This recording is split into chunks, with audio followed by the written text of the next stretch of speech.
What's up, everybody? Welcome back to the channel. This here is Legitical Response. We cover political news. We try to keep you up to date and keep you informed with everything that the government's doing, because they always doing something. They do something every day. They do underhanded stuff we don't like. So that's what I'm here for, is try to keep you informed and, give you my opinion on what's going on. And what's going on, Biden just released his budget for the 2025 year. Oh yeah, annual budget in the bag. Let's go. What do we got? Is he getting a little bit more fiscally responsible? No, he's sure not. He's been spending at least $1.5 trillion deficit spending since he came in. It is now up to $1.7 trillion, folks. Yeah, we're not going forward. We're not trying to get more fiscally responsible. We're going backwards. He's putting us even more in debt, having to print more money. Yeah, that's $1.7 trillion of money being printed, because where else does it come from? We take in X amount of dollars in taxes. And if he's spending $1.7 trillion more than we take in taxes, that means they're printing more money, folks, diluting the value of our dollar and making you and I more and more poor. And the bad thing is, Congress approves this crap. Although, we do have some congressmen and women that are actually pushing back, saying, no, we're not going to pass this budget. I mean, that's why we've had to do these continuing resolutions coming along, because we can't seem to agree on whether we should spend more money than what we make, y'all. Oh, this crap is just getting really out of control. It really, really is. And I'm tired of watching my government spend more money than what it makes, knowing I can't do the same thing. Would I even want to do that? No. If it's going to make everybody else around me more poor, no, I can't do that. I would feel bad. But do these politicians feel bad? No, they don't feel bad whatsoever. As a matter of fact, they get up on stage and lie to you and say, oh, no, I've reduced the deficit. You haven't reduced spit, Joe Biden. Check it out. Biden's annual budget hits populist economic themes as general election campaign kicks off. Yes, it hits populist themes, folks. $1.7 trillion deficit spending. Let's get into it. President Joe Biden released his annual budget on Monday, laying out his aspirational funding priorities in what serves as an important message events as he works to convince voters who are sour on the economy to give him a second term. Yeah, right. It doesn't have nothing to do with the economy. It doesn't have nothing to do with the absolute incursion that we have going on our southern border, the people coming into this country that don't need to be here. We got criminals coming, but I'm not trying to get into all that. It has nothing to do with how Biden handled Afghanistan, how Biden's handling Ukraine, how Biden's handling Israel. No, it ain't got, which he's getting a lot of blowback from that, from his left flank on that one. But it ain't got nothing to do with that. It's the fact that he is in cognitive decline really, really bad. When he comes off stage, he looks like a Roomba. Right? Doesn't know where to go, shaking hands with ghosts. If he's not hopped up on amphetamines, he can barely talk, just like I did. I stuttered just now because I can't talk sometimes, folks. But it's that. Right? It's not much else. Of course, it's all those other things as well. But, presidents have done this for a long time. And sure, we gripe about it. But, like Obama, when he was spending in a deficit, yeah, sure, we were mad about it. But for God's sakes, the guy looked strong. The guy looked like he was a good president. Although he killed a lot of people. Drone strike Obama, if you will. But he was there. You could tell his cognition was top form. He was all there. He was ready to go. You ask him a question, boom, he's got an answer. Joe Biden, and he gets mad at you for asking certain questions. He gets pissed off. Yeah, there's plenty of video after video after video of Biden snapping. Of course, there's video after video after video of this.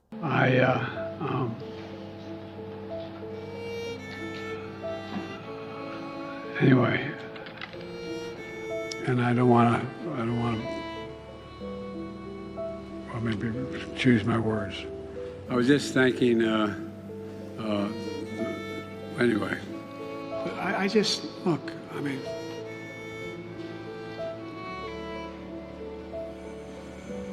Putin's kleptocracy, yeah. It was in January, after being elected. The late January, early February. The $7.266 trillion budget outlined by the White House, which comes as the president hits battleground states on the campaign trail this week, builds on the policy vision he laid out in last week's State of the Union address, in which he vowed to help the middle class and tried to draw contrasts with congressional Republicans and presumptive GOP presidential nominee Donald Trump, whom he referred to only as my predecessor. Yeah, he refused to say Trump's name.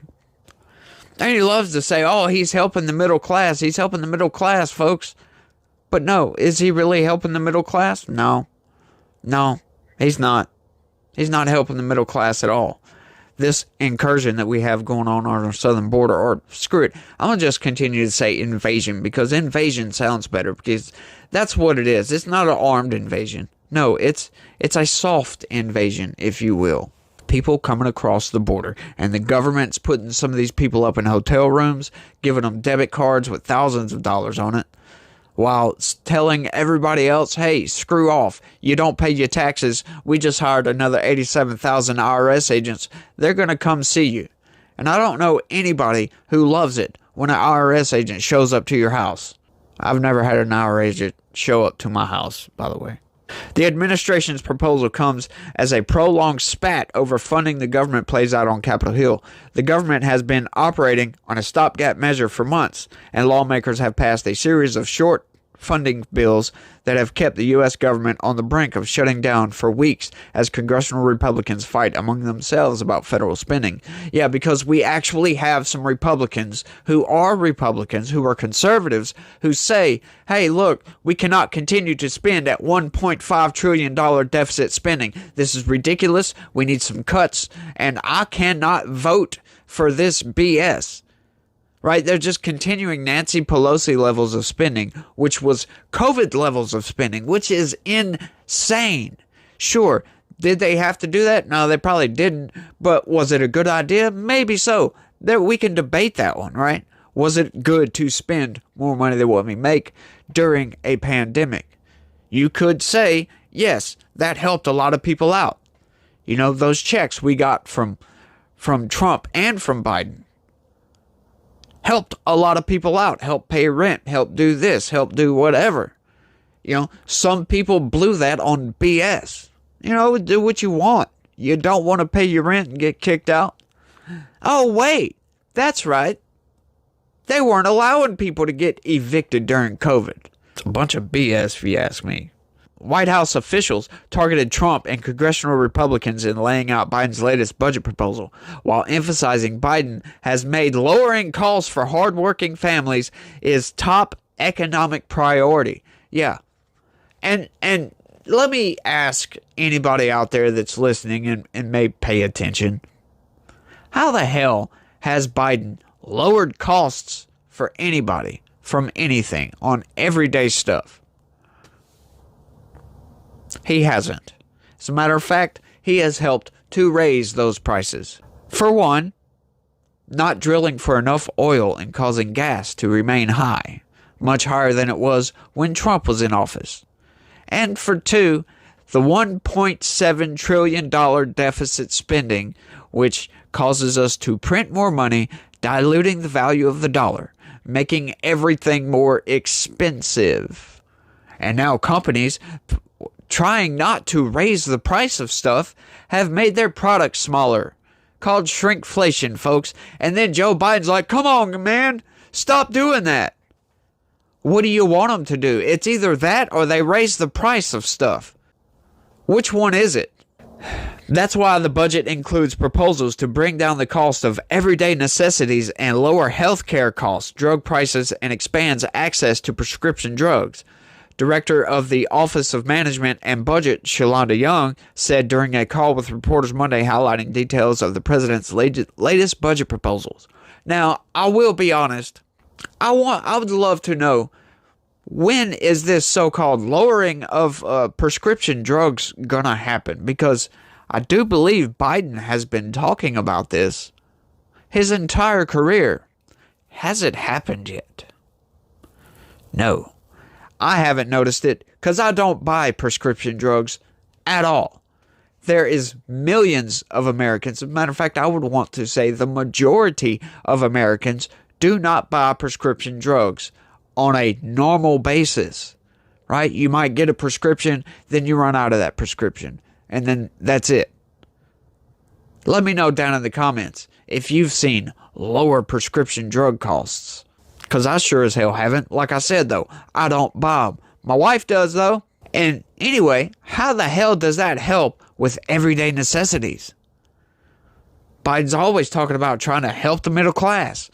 But everything he does shows the opposite. It's infuriating, to say the least. It's infuriating to see Biden get up there and lie to the American people, and people buy it. They're just behind him clapping like, oh, go Joe. Like, shut up, people. This dude is wrecking our economy. With Biden facing persistent low ratings on his handling of the economy despite improving economic indicators, his proposals focus on populist themes such as raising tax rates on the wealthy and large corporations and lowering the cost of prescription medications, areas where the White House thinks it can appeal to voters, even if some of those proposals, as written, are likely dead on arrival in the narrowly divided Congress. Yeah, you know what? I consider myself a populist, right? I don't think raising the tax rates of the wealthy is a good idea. I don't think raising the tax rates higher than what they are on large corporations is a good idea either. Because Biden may denounce trickle-down economics, but trickle-down economics still takes place, regardless if you want it to or not. If the large corporations get charged more, they lose some of their profits, they're going to raise their rates of stuff. They're going to raise their prices. Slowly but surely, which is going to trickle down to everything else being more expensive.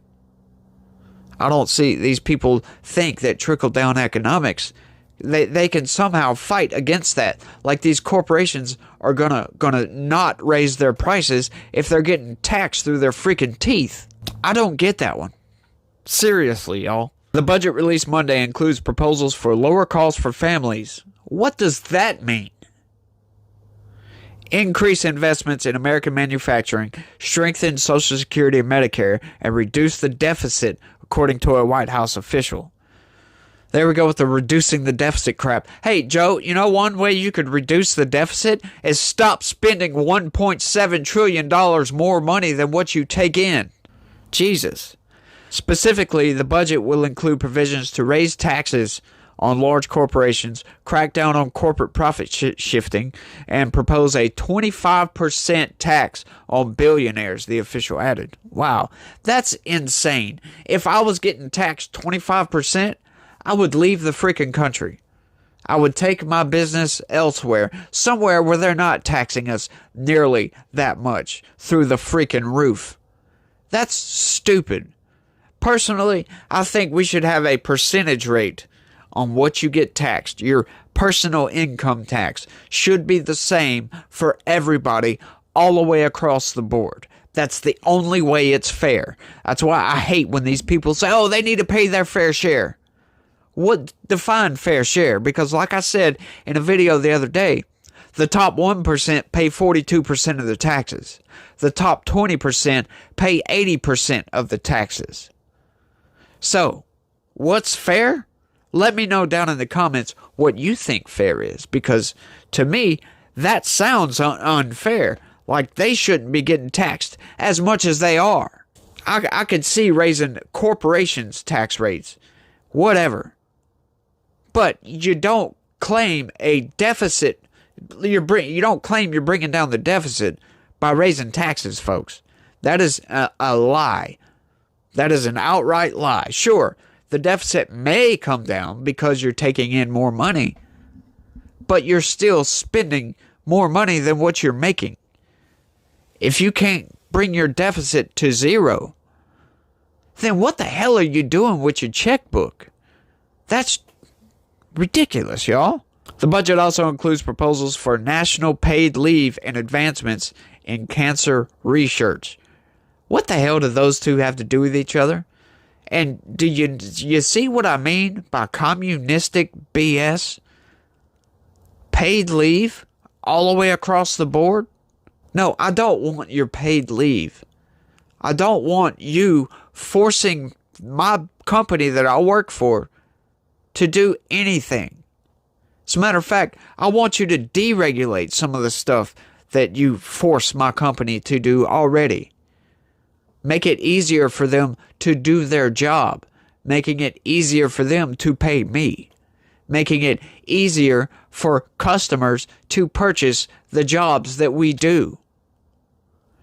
How about you make it easier on folks, Biden, instead of making it harder on folks? I don't get that. White House officials attacked congressional Republicans multiple times while giving details on the budget, accusing them of wanting to increase the deficit and supporting giving giveaways to big corporations and the richest Americans at the expense of American seniors. Right. You have conservatives who are fiscally conservative want to raise the deficit. Oh, no, he said Republicans. Oh, you mean some of those Republicrats that are not really Republicans and they're not really conservative? If anybody wants to spend in a deficit, you are not a conservative. You may call yourself a Republican, but Republicans, some of them are very bad people. Most of them are very bad.